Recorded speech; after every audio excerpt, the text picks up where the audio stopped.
नशे में धुत होकर कोई अपनी कार के पहियों तले कुचलकर दो लोगों की जान ले ली और बदले में ऐसा करने के आरोपी को अदालत महज एक निबंध लिखने और 15 दिनों तक ट्रैफिक वॉलंटियर बनने की शर्त पर सिर्फ चंद घंटों में जमानत दे दे तो इसे आप क्या कहेंगे?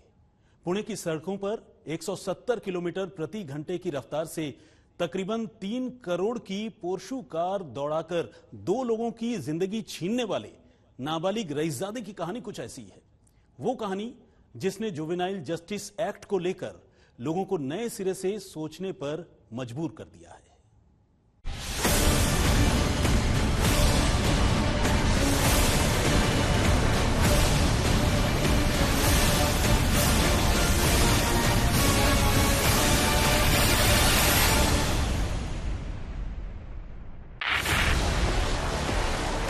सबसे पहले ये तस्वीरें देखिए। ये तस्वीरें एक सीसीटीवी फुटेज का हिस्सा है जो पुणे के एक रेस्ट्रो बार में कैद हुई है। तस्वीर में नाबालिग लड़कों की एक टोली कायदे कानून से बेफिक्र खुलेआम जाम छलका रहे हैं। अब ये दूसरी तस्वीर देखिए। ये तस्वीर पुणे के कल्याणी नगर इलाके की है। रात के करीब 2:30 बज रहे हैं और चूंकि इस इलाके में खाने पीने की कई दुकानें और रेस्टोरेंट्स मौजूद हैं, यहाँ देर रात तक यूं ही चहल पहल बनी रहती है। अब इस दूसरी तस्वीर में कुछ ऐसा होने वाला है जिसे देखकर किसी का भी कलेजा मुंह को आ सकता है। ध्यान दीजिए, सड़क पर लड़का लड़की की एक जोड़ी एक बाइक पर नजर आती है जो यू टर्न लेकर सड़क के दूसरी तरफ चली जाती है और इसके ठीक चंद सेकंड्स के अंदर सिल्वर ग्रे कलर की एक हाई प्रोफाइल पोर्शु कार बिजली की रफ्तार से उसी सड़क पर गुजरती है। इस कार की रफ्तार इतनी ज्यादा है कि ये मंजर देखकर और कार की आवाज सुनकर ही आसपास मौजूद लोग घबरा जाते हैं। लेकिन अगले ही पल जो कुछ होता है उससे तो पूरे इलाके में सन्नाटा खिंच जाता है। मौके पर मौजूद हर किसी को मानो काट मार जाता है और फिर लोग खुद को संभालते हुए उसी तरफ दौड़ पड़ते हैं जिधर कार गई थी। असल में चंद सेकंड्स के अंदर ही ये कार बाइक पर गुजरती लड़का लड़की की उस जोड़ी को पीछे से हिट करती है और चूंकि कार की रफ्तार बेहद ज्यादा है, ये एक्सीडेंट भयानक साबित होता है। चश्मदीदों की माने तो बाइक के पीछे बैठी लड़की कार की टक्कर से करीब 7-8 फीट हवा में उछल जाती है और नीचे पथरीली सड़क पर किसी बेजान चीज की मानिंद आ गिरती और इसी के साथ बीच सड़क पर ही उसकी जिंदगी खत्म हो जाती है। ठीक इसी तरह बाइक चला रहे लड़के की हालत तो ऐसी हो जाती है कि वो हिलडुल भी नहीं पाता और धीरे धीरे उसकी भी सांसें साथ छोड़ने लगती हैं। आनन फानन में मौके पर मौजूद लोग दोनों को नजदीक के अस्पताल में लेकर जाते हैं, लेकिन डॉक्टर जहां लड़की को ब्रॉट डेड यानी पहले से ही मुर्दा करार देते हैं, वहीं अस्पताल लाए जाने के कुछ ही देर बाद लड़के की सांसें भी उसका साथ छोड़ देती है। यानी करीब 160 से 170 किलोमीटर प्रति घंटे की रफ्तार से दौड़ने वाली कार पलक झपकते ही बीच सड़क पर 2 हंसती खेलती जिंदगियों को हमेशा हमेशा के लिए खामोश कर देती है। अब आइए आपको इन 2 तस्वीरों के बीच का रिश्ता समझाए देते हैं और फिर घनघोर लापरवाही और दर्द में लिपटी इस कहानी का एक एक सच आपके सामने खोल कर रखेंगे। असल में सीसीटीवी की पहली तस्वीर में नजर आ रही नाबालिग लड़कों की जो टोली एक बार में बैठकर जाम छलका रही है, वही नाबालिग लड़के रात को इस पोर्शु कार से पुणे की सड़कों पर एडवेंचर के लिए निकलते हैं और इत्तेफाक से इस कार की स्टीयरिंग एक ऐसे नाबालिग लड़के के हाथों में होती है जो नाबालिग होने के साथ साथ शराब के नशे में भी धुत है और रफ्तार और नशे का यही कॉकटेल न सिर्फ 2 जिंदगी बल्कि 2 परिवारों की तबाही की वजह बन जाता है। वैसे तो हमारे देश में हर घंटे तकरीबन 53 सड़क हादसे होते हैं जिनमें औसतन करीब 19 लोगों की जान चली जाती है, लेकिन इसके बावजूद पुणे का ये सड़क हादसा इसलिए भी हटकर है क्योंकि इस हादसे में तमाम नियम कानूनों की जिस तरह से धज्जियां उड़ाई गई वैसा कम ही देखने सुनने को मिलता है। अब इस हादसे के लिए जिम्मेदार उन कायदे कानूनों के उल्लंघन की बात कर लेते हैं जिसने 2 जिंदगियों को लील लिया। अव्वल तो कार एक नाबालिग लड़का चला रहा था, दूसरा नाबालिग लड़का शराब के नशे में धुत था, तीसरा कार की रफ्तार करीब 160 से 170 किलोमीटर प्रति घंटे की थी, चौथा कार पर कोई नंबर प्लेट तक नहीं था, पांचवा उसने ट्रैफिक के दूसरे कई नियम कानूनों की धज्जियां उड़ाई।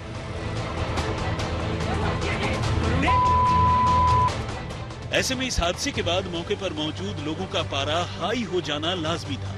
तो लोगों ने जैसे ही इस पोर्शु कार से शराब के नशे में धुत 3 लड़कों को नीचे उतरते और खासकर ड्राइविंग सीट से नाबालिग को बाहर आते देखा तो उनका गुस्सा आपे से बाहर हो गया और लोगों ने मौके पर ही उन लड़कों की और खासकर गाड़ी चला रहे 17 साल और 8 महीने के नाबालिग की धुनाई कर दी और फिर उसे पुलिस के हवाले कर दिया। उधर जब हादसे का शिकार बने लड़का लड़की की पहचान साफ हुई तो पुणे से लेकर मध्य प्रदेश के जबलपुर और उमरिया तक में मातम पसर गया। मारे गए दोनों लोग सॉफ्टवेयर इंजीनियर थे जो मूल रूप से मध्य प्रदेश के रहने वाले थे, लेकिन अपनी पढ़ाई पूरी करने के बाद दोनों इन दिनों पुणे में रहकर ही जॉब कर रहे थे। इनमें एक थी 24 साल की अश्विनी कोस्टा और दूसरा 24 साल का ही अनीश अवधिया। दोनों अच्छे दोस्त थे और एक दूसरे को सालों से जानते थे। 18 और 19 मई की दरमियानी रात को उनके कुछ पुराने दोस्तों के साथ गेट टुगेदर था और दोनों पास के ही एक रेस्टोरेंट में डिनर के लिए गए थे, जहां से लौटते वक्त ये हादसा हो गया। उधर हादसे के लिए जिम्मेदार नाबालिग लड़कों की बात करें तो आरोपी नाबालिग अपने कुछ दोस्तों के साथ उस रात पार्टी कर रहा था।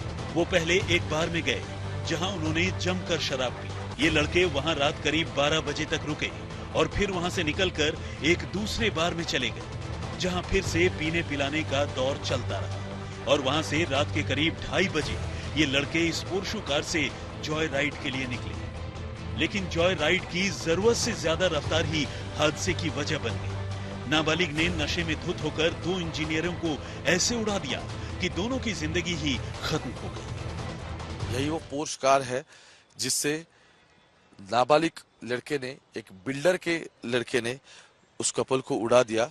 अनीस और अश्विनी ऐसे दोनों का नाम था, जिन दोनों का पूरे एक्सीडेंट में जो दोनों अपने जगह पर ही जो उन्होंने दम तोड़ दिया। लेकिन अगर इस कार को आप ठीक से देखेंगे तो आपको समझ में आएगा कि कितनी स्पीड से ये आगे गई होगी और जो पल्सर बाइक यहाँ बगल में ही आपको दिखाई देगी, जिस पल्सर बाइक पे वो दोनों चल रहे थे, यू टर्न लेके, जिससे कि सीसीटीवी में दिखाया गया है, यू टर्न लेके वो सामने गए और वहीं से कल्याणी नगर के बगल में से ये पोर्श कार आई जिसने इस पल्सर को रौंद दिया।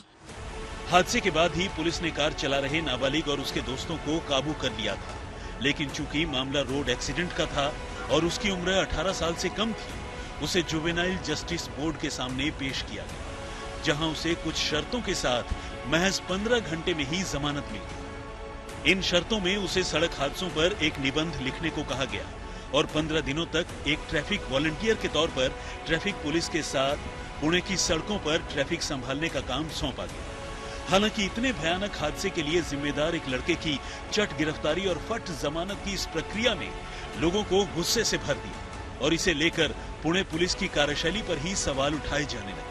कहा गया कि उसके खिलाफ सख्त धाराओं के तहत कार्रवाई नहीं हुई। पढ़ाई भी उसने वहीं पर की थी, जॉब भी वहीं पर लगी, अभी दिसंबर में वो गई थी। आप अश्विनी को लेकर सपने भी सजे हुए होंगे। जब सपने भी तो छोड़िए, हम सपने क्या कहते हैं, सब सपने चूर हो चुके हैं। क्या हमारा संविधान यही बोल रहा है कि किसी नाबालिग बच्चा एक्सीडेंट करे, किसी के बच्चे की जिंदगी उजाड़ दे, किसी का घर उजाड़ दे, और इस तरह का संविधान बनता है? और इतवार के दिन कौन सा कोर्ट, स्पेशल कोर्ट लगता है, वहां से जमानत होना ही नहीं चाहिए। कैसे हो गई जमानत? कानूनन तो उसको जमानत नहीं मिलना थी। और दूसरी बात यह है कि उसके मदर फादर गार्जियंस के ऊपर भी कार्रवाई होना चाहिए कि उसने नाबालिग बच्चों को इतनी बड़ी गाड़ी दे दी। यहाँ मतलब हम लोग भी चलाते हैं, हमारे भी बच्चे हैं, हम नाबालिग बच्चों को 2 व्हीलर नहीं चलाने देते।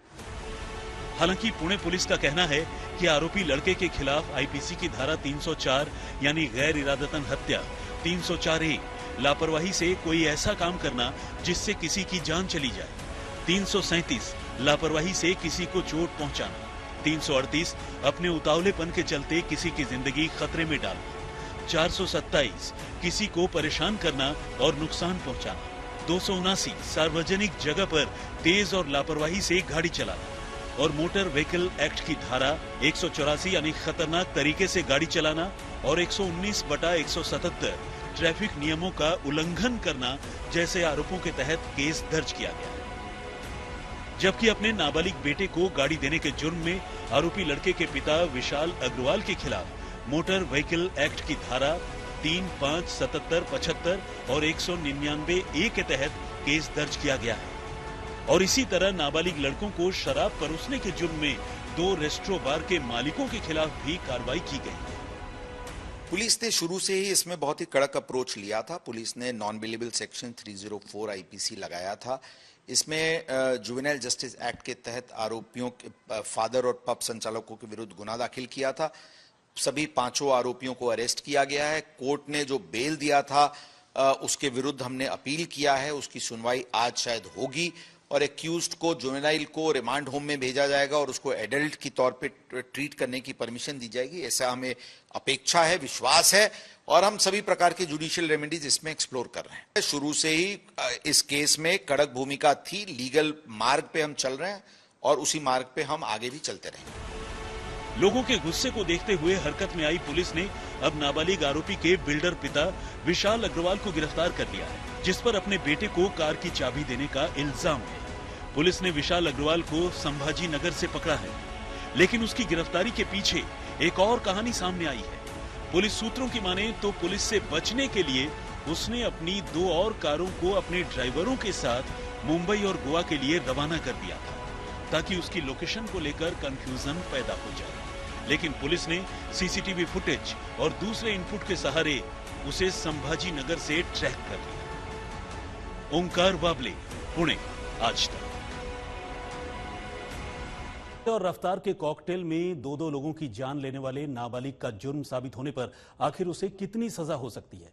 एक नाबालिग के ऐसे जुर्म पर आखिर जुवेनाइल जस्टिस एक्ट क्या कहता है?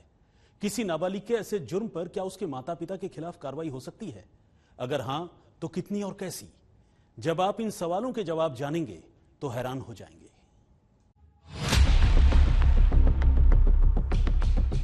पुणे में पुरुषों के पहिए तले लड़का लड़की को कुचलकर मारने वाले नाबालिग लड़के को पकड़ने के साथ साथ पुलिस ने उसके पिता को भी गिरफ्तार कर लिया है। हालांकि जुवेनाइल जस्टिस बोर्ड ने नाबालिग लड़के को पकड़े जाने के 15 घंटे के अंदर ही उसे जमानत पर रिहा भी कर दिया, जिससे लोगों में पुलिस के खिलाफ नाराजगी है। ऐसे में सवाल यह है कि कल को इस मामले में अगर नाबालिग और उसके पिता के गुनाह साबित हो जाते हैं तो उन्हें ज्यादा से ज्यादा कितनी सजा हो सकती है?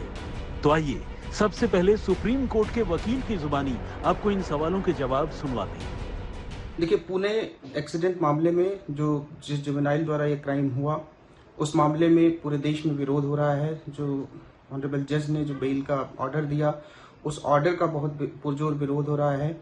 लेकिन अगर हम कानूनी दांवपेचों को देखें, कानूनी बातें देखें, तो उसमें ये बिल्कुल तय है कि जो भी माइनर होगा, उसका जो भी क्राइम होगा वो जुवेनाइल जस्टिस एक्ट के तहत चलेगा, ना कि आईपीसी की जो धाराएं हैं, सीआरपीसी की जो धाराएं हैं या मोटर व्हीकल एक्ट की जो धाराएं हैं, उनके तहत होगा।